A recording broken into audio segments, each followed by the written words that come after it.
Denise Martin here from Back Away from the Chocolate. I'm on the Las Vegas Strip, and I'm in front of the New York casino. And I wanted to thank the New York Times for the opinion letter they published this week titled, "Our Food is Killing Too Many of Us." In my opinion, it's the most important thing that's happened to our species since the wheel. We learned from the authors that 3/4 of our population is overweight or obese.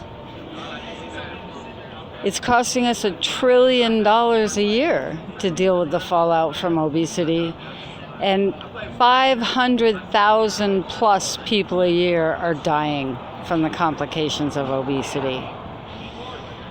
Sugar has drenched our entire population. It's on every corner, it's stacked on every shelf, it's in our condiments, it's in our soup, it's in everything.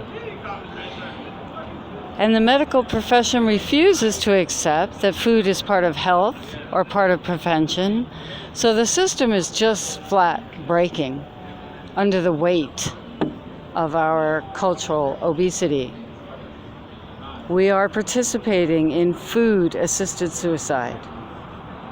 And the authors did a brilliant job of explaining what the problem is. The solution is a sugar tax. We have big taxes on alcohol and cigarettes and marijuana, which is a medicinal product.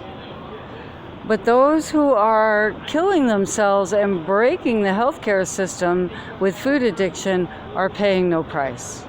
And the sugar industry is subsidized for killing us with their products.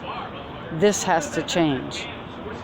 But the reason I believe we're going to be able to change it is because of the mental illness. I was the co-founder of the first sugar detox center in the country. I'm the author of Eating My Way to Heaven and the creator of Back Away from the Chocolate.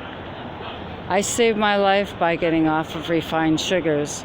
And in our journey and our Sugar Detox Center, we found that sugar is a great contributor to mental illness. We worked with schizophrenia, autism, ADHD, depression, you name it. Everybody that got off the sugar got better physically and mentally. And that takes me to the gun violence discussion in our country. Trump is saying that guns don't kill people, mental illness kills people, and I agree. And we now know, based on the 1976 Twinkie defense, that a jury found a credible argument that refined sugars could make a person so insane they could pull the trigger on a double murder. The infamous Twinkie defense. And I have mountains of proof, and all the other professionals in our field have mountains of proof that our heavy-duty refined sugar diet is causing mental illness, as well as these catastrophic numbers on health. The solution is that each individual make a commitment to change, to eat whole foods, to buy whole foods, and support those small farms that need our help. But the federal sugar tax will help pay for the carnage that we're already facing. And quite frankly, I don't know how 25% of the population is going to take care of the other 75%. We have to address this epidemic now.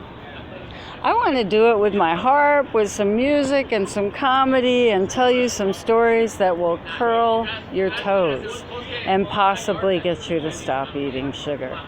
At least stop living on it, because you're not living on it, you're dying on it. I'm here in front of the Hershey's store. Across the street is the M&M store and a giant Coke bottle. And I see the infirmed and children and obese people all night long carrying giant bags of M&Ms, Hershey's, licorice, you name it. We can't afford to play Russian roulette with our health anymore. So please join me in eating for life, in educating others about this problem, and I could use a lot of help with Back Away from the Chocolate. Find me at backawayfromthechocolate.com. Have a beautiful night.